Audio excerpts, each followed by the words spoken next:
بە ئامانجی زیاتر ڕەخساندنی هەلی کار بۆ گەنجانی دانەمەزراوی قەزای خانەقین و لە ڕێگەی خولێکەوە لەژێر ناونیشانی بەڕێوەبردننی پرۆژە و دۆزینەوەی هەلی کار لە چوارچێوەی پرۆژەی پاڵپشتیکردنی گەنجان دەرفەتی کار بۆ ژمارەیە گەنج دەرەخسێنرێت. ئاڵا خزەیەر کە دەرچووی بەشی ژمێریاریە و یەکێکە لە بەشداربووانی خولەکە بە ئومێدەوە بەشداری کردووە کە بتوانێت لە داهاتوودا ببێتە خاوەن کار و پرۆژەی خۆی لە کەرتی تایبەتدا. من وەکو خڕیجەی قسم محاسبە هاتیمە سەرای دەورە تا معلومات وەربگرین و استفادە يعني CV بكيمان تقديم بكيمان شركات أهلي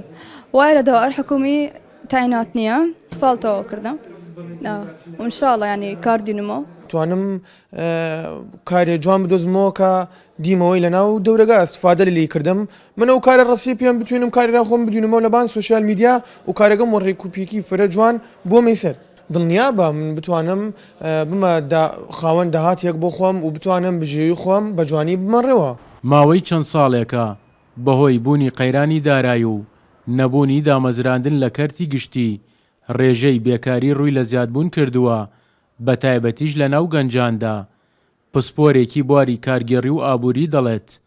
بۆ ئەم دۆخەی ئێستا گرنگیدان بە کەرتی تایبەت باشترین هۆکارە بۆ ڕێگریکردن لە بەرزبوونەوەی ڕێژەی بێکاری لە ناو گەنجاندا. چارەسەری ئەوەی چۆن ئەتماد کرد لەسەر خۆی میمینەی کار بکات کە کارتی تایبەت لە ماڵەوە توانێت ئیش بکات لەگەڵ باوکێ لەگەڵ برایە و ناو بازارە ڕوو بکات ئەو پیشەیانە پیشەی تازە هەیە تەکنەلۆژی ئەوانە ڕێگەیگەت بۆ دۆزینەوەی کار ئەوەی خەڵخانەقین نەشرتنیێت و لە خانەقین ئیش بکەیت لە خانەقین نەوەدن لە دەرەوەی خانەقین لە شارەکانی تر لە دەرەوەی وڵات و چاوەڕی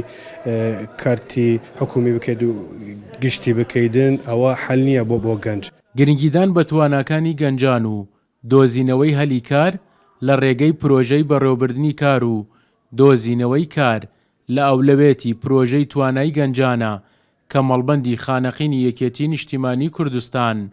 بە هاوبەشی لەگەڵ کۆلێژی زانست بەڕێوەی دەبات. هەوڵێکی زۆرمانداوە کە ئێمە چۆن بتوانین کۆمەڵی سەرمایەدار بێنینە ئەم ناوچەیە کە بتوانن چەند پرۆژێک بکەن بتوانین لە ڕێگای ئەو پرۆژانە هەلی کار بۆ گەنجانمان بدۆزینەوە. لەم ماوەی نزیکە قسەمان کردووە لەگەڵ کۆمەڵێکی دکتۆر کە بتوان خەستەخانەیەکی تایبەت لەم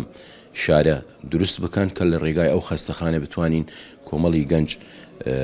لەوێ ئیش بکەن و هەروەها بەردەوامین لە پەیوەندیکردنمان لەگەڵ سەرمایەدارەکان بتوانین